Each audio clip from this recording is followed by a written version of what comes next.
আজ মে মাসের 12 তারিখ। শশার 2 নম্বর তোলা চলছে। আপনাদেরকে এই ভিডিও দেখাবো শশাগুলোর গেট আপ কেমন হয়েছে আর কেমন ধরেছে, আর বাজারে বিক্রি করে কত দাম পাচ্ছি। এই মুহূর্তে শশা গাছে কোন সারটা দিতে হবে, জল ব্যবস্থা কিভাবে করবেন, আর সারের কথা অবশ্যই বলবো, সঙ্গে স্প্রের কথা। দ্বিতীয় তোলার শশা কত টাকা করে বিক্রি করলাম, কতটুকু হলো অবশ্যই দেখাবো। এখন আমি দাঁড়িয়ে আমার শশার জমিতে। তো শশা এখন কিন্তু হারভেস্ট চলছে, শশার দাম কিন্তু ভালোই আছে। এই মুহূর্তে যখন ফলটা স্টার্ট হচ্ছে, কোন কোন ওষুধ স্প্রে করা ভালো, মানে করা উচিত, শুধু শশা না, পটল, করলা, ঝিঙে, এই জাতীয় মাছা জাতীয় ফসল। আর এই সময় আপনারা একটা সবথেকে বড় সমস্যা দেখতে পাবেন, সেটা হচ্ছে ফল ছিদ্রকারী পোকা। তো ফলটা ছিদ্র করে দেয়, তারপরে ম্যাচিওর হওয়ার আগেই সেটা হলুদ হয়ে নষ্ট হয়। তো কোন পরিচর্যাটা করবেন আর কোন স্প্রেটা গাছে এই মুহূর্তে খাবারটা দেবেন যেন ফলটা সুন্দর হয়, তার গেট আপটা খুব সুন্দর আসে, আজকের ভিডিওতে সেটাই আপনাদের একটা ছোট্ট ভিডিওতে তুলে ধরছি। তো সম্পূর্ণ ভিডিওটা দেখুন, ভালো লাগলে লাইক করবেন, শেয়ার করবেন একটু।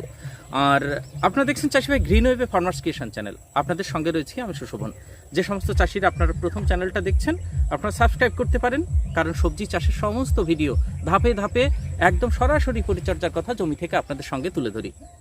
আর এক্ষুনি আপনাদের এখানে নিচে কেমন ধরেছে, শশার গেট আপটা কেমন, কারণ অনেকে তো বীজ নিয়েছেন, তাহলে গেট আপটা কেমন সেটা আপনাদেরকে দেখাবো, আর জালিটা কেমন পড়েছে সেটাও দেখাবো। আর আপনাদের বলেছিলাম এটা দেশি টাইপের, দেখতেই পাচ্ছেন, একটু সরে দাঁড়াই তাহলে দেখতে পাচ্ছেন লতা দেখুন, একটা দীর্ঘমেয়াদী ফসল, মানে বেশ শশার ভিতরে লং লাস্টিং চলা একটা জাত, দেশি জাত। আসুন আগে আপনাদেরকে দেখাই, তারপরে আপনাদের ওষুধগুলোর কথা বলি। আমাদের এদিকে সমস্ত চাষি ভাই দেশি শশা চাষ করেন, না হলে মার্কেটে বিক্রি হতে চায় না। দেখতেই পাচ্ছেন, বাইরে থেকে আপনাদের দেখাচ্ছি, পাউডার, গায়ে কাটা থাকবে এবং সুন্দর দেখতে হবে, খেতেও ভালো হবে, যে কারণে বাজারে টান দারুণ থাকে। চলুন অল্প একটু ভিতরে কেমন চালি পড়েছে প্রথম দেখাই। এই দেখুন নিচে মাটি, এই দেখুন শশা, যত উপরে উঠবেন এইভাবে জালি নিয়ে উপরে উঠবে, দেখুন কত জালি। এটা বীজ রাখবো, তো পাশেরটা তুলে নেব। একটা গাছে একটা করেই বীজ রাখা হয়, কোয়ালিটি।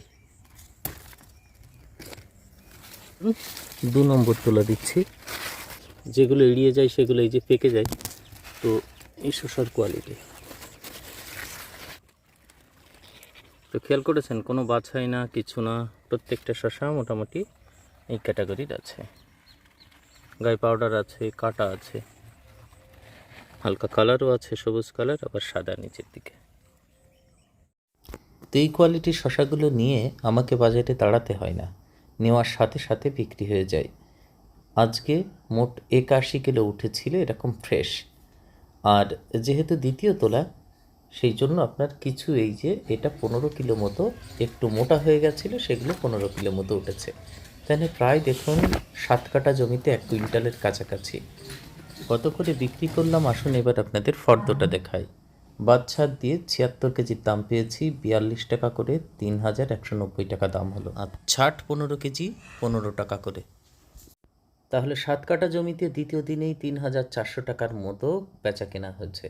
পরের দিন আরও বাড়বে, বাড়াটাই স্বাভাবিক, কারণ জালির সংখ্যাটা বাড়ছে। আশা করা যায় 1 কুইন্টাল 40 কিলো কাছাকাছি কিন্তু পৌঁছাবে। এই দেখুন ধরন দেখুন, আর আপনারা এই জালিটা দেখাচ্ছি না, এটা দেখলেই বুঝতে পারবেন কি পরিমাণে আস্তে আস্তে হারভেস্টের পরিমাণটা বাড়বে।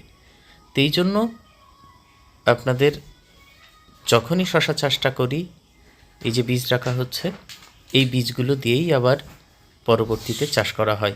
বারবার আপনাদের এই দেশি শশার জাতটা দেখবেন চ্যানেলে তুলে ধরি, এটা দারুণ লাভজনক চাষ। আর বেশ হিসাব করে চাষটা করতে হয়, কোন সময় মার্কেটে সবথেকে দাম বেশি হয়। দেখেছেন সব উপরে এবার মাচাতে ঝুলবে উপর দিকে, আমি তো নিচের দিক থেকে তুলেছি, আর ওপরে পরিমাণটা আস্তে আস্তে বাড়ছে। জালি দেখুন। এখানে আমার যে ওষুধগুলো আছে এই মুহূর্তে আমি ব্যবহার করছি, সেটা আপনাদের অল্প একটু সংক্ষেপে জানিয়ে দিই। দেখুন আমি 2 দিন আগে এখানে যে ছত্রাকনাশক দিয়েছিলাম, তার সঙ্গে বেশি স্প্রে করেছিলাম কিছু খাবার। গাছটাকে লতাতে হবে, আর ফুল জালিটা বেশি করে আনতে হবে, আর তার কোয়ালিটিটা ভালো রাখতে হবে, এটা মাথাতে ঘোরে। তো পরপর যে 2টো ছত্রাকনাশক দিয়েছি সেটা আপনাদেরকে বলেছি, আগে ভিডিওটা আপনারা পেয়েছেন। ঠিক বর্ষার পরপর, মানে টানা যে বৃষ্টিটা চলছিল, বৃষ্টির পরপর যখনই রোদ উঠেছিল, মেলোডি ডুও স্প্রে করেছিলাম, ধানুকানা কোম্পানির মেলোডি, যার ভিতরে ইপ্রোভ্যালিক্যাট ছিল আর আপনার প্রোপিনেপ ছিল। তার 3 থেকে 4 দিন পর আবার একটা স্প্রে করেছিলাম, বেশ সুন্দর করে পাতাগুলো ধুইয়ে দিয়েছিলাম। তো তার ভিতরে ছিল যেটা, সেটা হচ্ছে ম্যাঙ্কোজেব M45 30 গ্রাম 15 লিটার জলে, আর তার সঙ্গে অ্যান্টাকল মিশিয়েছিলাম আপনার 30 গ্রাম, 30-30 মিশিয়ে আবার সুন্দর করে পাতাগুলো ধুইয়ে দিয়েছি। এই ছিল ছত্রাকনাশক। তো 3 দিন আগে যখন আমি ওই ছত্রাকনাশকগুলো দিচ্ছিলাম, তার সঙ্গে 2টো খাবার মিশিয়েছিলাম। একটা হচ্ছে আপনার ইসাবিয়ন দিয়েছিলাম 30 ml, আর একটা যেটা দিয়েছিলাম সেটা হচ্ছে এই যে ব্লুমেক্সেন নাইট্রোবেনজিন। এই নাইট্রোবেনজিন যদি এখন এই মুহূর্তে দেন, তাহলে দেখবেন ডগাটাও ভালোভাবে ছুটবে, আর তার সঙ্গে ফুলজালির পরিমাণও কিন্তু বেশি আসবে, আর ফলের কোয়ালিটি কিন্তু ভালো আসবে। আপনাদের দেখা এই যে নাইট্রোবেনজিন 20% যেটা ব্লুমেক্স, বাংলাদেশের পরিবর্তে আপনারা যেটা পেয়ে যান সেটা হচ্ছে ফ্লোরা। তো এইটা কিন্তু এই মুহূর্তে গাছের খুব উপযোগী। আপনি দিন, গাছ ভালো থাকবে, সুস্থ থাকবে, গ্রোথও ভালো থাকবে, ফলের কোয়ালিটিও ভালো থাকবে। তো এটা আমি ব্যবহার করেছিলাম 30 ml, আর 2টো কীটনাশক দিয়েছিলাম এর আগে। কীটনাশকের কথা একবারে আপনাদেরকে বলি। এখন যেহেতু ওই যে ফল ছিদ্রকারী পোকাগুলো চালাবে, যারা পটল চাষ করছেন তাদেরও কিন্তু একই পরিচর্যার কথা বলবো আমি। পটল চাষিরাও সেম আপনারা এইগুলো ব্যবহার করতে পারেন। কিন্তু ফল ছিদ্রকারী যে পোকাগুলো আছে, তার জন্য আমি এখনও কিন্তু এই জমিতে কোনো প্রকারের ফেরোমেন যে ট্র্যাপগুলো আছে, সেই ট্র্যাপ ফাঁদ এখনও কিন্তু ব্যবহার করিনি।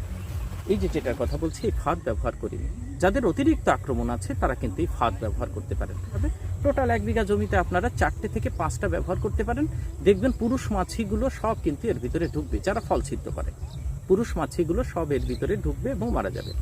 তাহলে মহিলা মাছি যেগুলো বাইরে দিয়ে ঘুরে বেড়াচ্ছে, আপনি যখন স্প্রে করবেন সংস্পর্শে আসলে সেগুলো কিন্তু মারা যাবে, ধীরে ধীরে আপনার জমি নিয়ন্ত্রণে চলে আসবে। একদিনে কিন্তু নিয়ন্ত্রণে হয় না। তাহলে আপনি যদি ভাবেন এটা শুধু এটা দিয়েই আমার সমস্ত মাছিগুলো কন্ট্রোলে থাকবে, সেটাও কিন্তু নয়।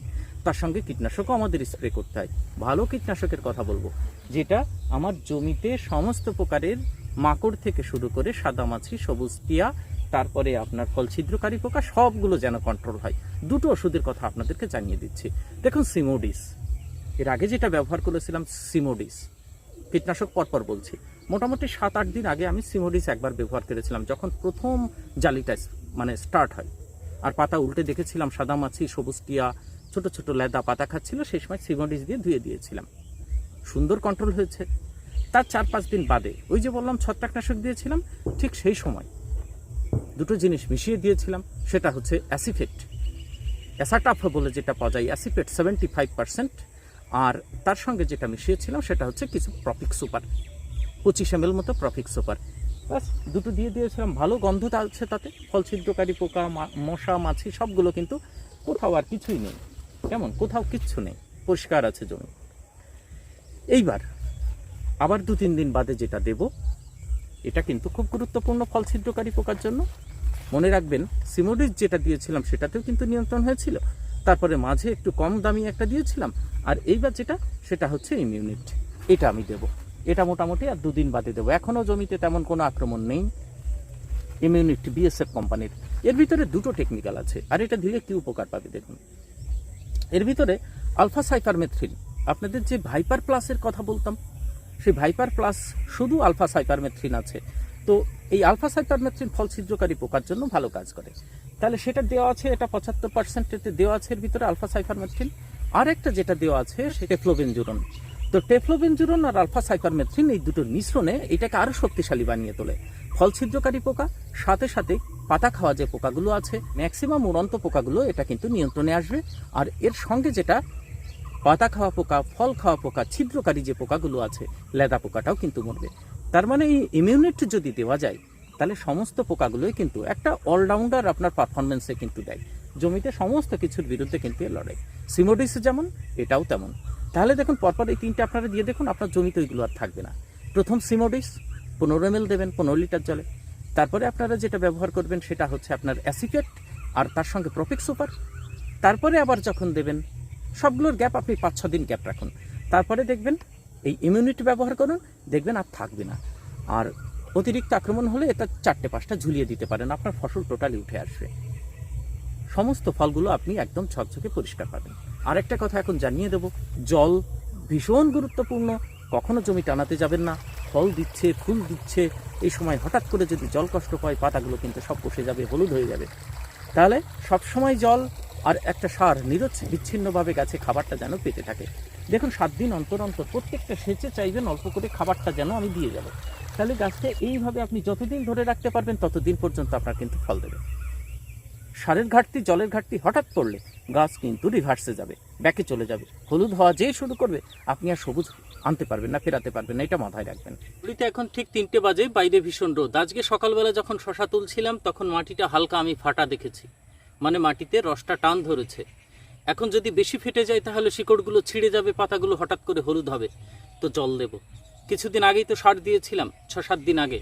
আজকে আবার কিছু সার দেব, যখনই জল দিই অল্প করে সার দিই। এখানে কাটাতে 1 কেজি হারে আবার যে সারটা দিচ্ছি আপনাদেরকে দেখাচ্ছি, আর সঙ্গে যেটা মিশিয়ে দেবো সেটাও দেখাবো। সঙ্গে কিছু মেশাতে হবে, মাইক্রোনিউট্রিয়েন্ট, অনুখাদ্য, কারণ শশাগুলোকে সব সোজা যেমন ভিডিওতে দেখেছেন তেমন সব সোজা রাখতে হবে, তবেই তো বাজারে ডিমান্ড হবে। যেটা বাজারে বিক্রি হলো 42 টাকা কেজি, ভিডিওর প্রথমে আপনারা দেখলেন, তাই না? 44 টাকা দাম উঠে 42 টাকা দিল। তো যাই হোক, যে সারটা এই মুহূর্তে দেবো সেটা হচ্ছে 14-35-14। দেখুন, এর আগে দিয়েছিলাম ব্যালান্স সার, সেটা দিয়েছিলাম সুফলা 15-15-15। তো দুবার সুফলা দিয়েছি বলে সেই জন্য এইবার 14-35-14 যাচ্ছি। এই যে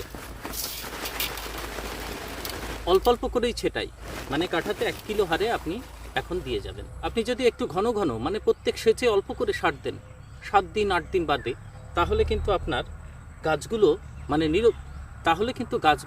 মানে সারের অভাব কখনো হবে না। পাতাগুলো একই রকম সবুজ থাকবে। না হলে গাছের পাতা সবুজ আছে, ওই দেখতে দেখতে আপনি যখন দেখলেন যে হলুদ ভাব, তারপরে সার দেব, এইটা যদি আপনি দেখতে যান তাহলে ভুল হয়ে যাবে। তারপরে সারটা দেওয়ার সঙ্গে সঙ্গেই তো কাজ করে না। আপনাকে বুঝতে হবে যে আমার পাতা হলুদ হওয়ার আগেই, মানে সবুজ থাকা অবস্থায় কিছু সার আবার দিয়ে দিতে হবে, তাহলে একই রকমভাবে অনেক দিন কিন্তু সবুজ থাকবে। তো এই যে দানা সারটা দেখছেন, এটা হচ্ছে 14-35-14। এই যে এখন যে এই 14-35 মানে 35% ফসফরাস আছে, এগুলো শশাগুলোকে বাড়তে যেমন সাহায্য করবে, শশার গ্লেসও ভালো থাকবে। ফসফরাসের যদি পরিমাণটা বেশি থাকে তাহলে গাছের শিকড়ের ব্যবস্থাও ভালো হয়, তারপরে আপনার শশার কোয়ালিটিগুলো কিন্তু ভালো হয়।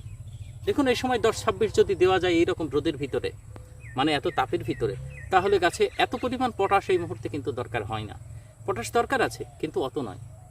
আবার যদি এবার ডিএপির পরিমাণ বেশি দেন তাহলে কিন্তু পটাশের অভাবে গাছের পাতাগুলো পাতলা হয়ে যাবে। দুপুরবেলা যখন জমিতে আসবেন পাতাগুলো দেখবেন নিচে নুইয়ে পড়ছে, মানে পাতাটা পাতলা হতে দেওয়া যাবে না, আবার বেশি পটাশও দেওয়া যাবে না। সেই জন্য 14-35-14 আমি এই মুহূর্তে দিচ্ছি কাটাতে 1 কিলো হারে। কিন্তু এর আগে এটাই দিয়েছিলাম, আর একবার এটাই দিচ্ছি। মানে অ্যারাইস কোম্পানির যদি সয়েল প্লাস পান আপনার সেটাও কিন্তু দিতে পারেন। মানে এর ভিতরে অ্যাকচুয়ালি এটা অনুখাদ্য তো গাছের দরকার হয়, তাহলে বেশি দিন আপনার নিশ্চিত গাছ ভালো থাকবে। এই অনুখাদ্য, মাইক্রোনিউট্রিয়েন্ট যেগুলো না, এইগুলো দিলে আপনার গাছ অবশ্যই অল্প পরিমাণে গাছের প্রয়োজন হয়, গাছে রোগব্যাধি কম লাগে, গ্লেজ ভালো থাকে, ফলের কোয়ালিটি ভালো হয়, ফুল ফলের পরিমাণ অবশ্যই আপনি বেশি পাবেন। তাহলে 1 কিলো এই যে ভিটাএস আগেও দেখেছেন। আর একটা যেটা দেবো সেটা হচ্ছে নাইট্রোবেনজিন। গাছটা লতাতেই থাকবে, মানে ডগাটা থেমে গেলে তো হবে না, এই সময় ডগাটাকে আমাকে ছোটাতে হবে। তো সেই কাজটাই নাইট্রোবেনজিন করবে, ব্লুম ফ্লাওয়ার। আর একটা ফুলের পরিমাণ বাড়াবে, জালির পরিমাণ বাড়াবে, এই হচ্ছে এর কাজ। এটা এই 3টে আপাতত এখানে আমি মিশিয়ে দেবো। কেমন? এই সারটা এবার জল ছাড়ার আগে নিচেতে ছিটিয়ে দেবো, দিয়ে তারপর জল ছাড়বো। তাহলে ছোট ছোট যে ফাটাগুলো হয়েছে তার ভিতরে এই সারগুলো সব মানে চলে যাবে। না হলে আপনি জল দিয়ে যদি আপনি ওপরে ছেটান তাহলে জলের স্রোতের সঙ্গে ওপর দিয়ে বয়ে নিচের দিকে এই গুঁড়োগুলো, ডাস্টগুলো চলে যাবে। এই জন্য আপনারা আগে ছেটান, তারপরে জল দেবেন, তাহলে প্রথম জলের সংস্পর্শে ফাটা দিয়ে নিচে এই সারগুলো চলে যাবে। এবার আমি ছেটাবো। আর একটা জিনিস, সেটা হচ্ছে স্প্রের কথা। এর আগে যে নাইট্রোবেনজিন স্প্রে করেছিলাম সেটা আপনাদের বললাম, কিন্তু এইটা আমি স্প্রে করব 3 দিন বাদে। সেটা আপনাদের আগেই দেখিয়ে দিই, সেটা হচ্ছে চ্যালামিন। 12% জিঙ্ক আছে পাতাটা সবুজ রাখার জন্য, আর এর সঙ্গে একটু বোরন মেশাবো। এর আগে আমি ইসাবিয়ন মিশিয়েছি সিনজেন্টার, তার সঙ্গে নাইট্রোবেনজিন, আর এইবার দিচ্ছি চ্যালামিন আর বোরন, মানে আর 3-4 দিন বাদে, সেটা আপনাদের আগে বলে দিলাম। এই যে অ্যারাইস কোম্পানির চ্যালামিন 15 গ্রাম করে দিতে হয়। তো চলুন এবার সারগুলো ছেটাই, তারপরে জল ছাড়ি। ভালো থাকবেন। সম্পূর্ণ ভিডিওটা দেখলেন তার জন্য ধন্যবাদ। পরের ভিডিওতে দেখা হবে। যদি ভালো লাগে সাবস্ক্রাইব করতে পারেন, একটা লাইক করবেন।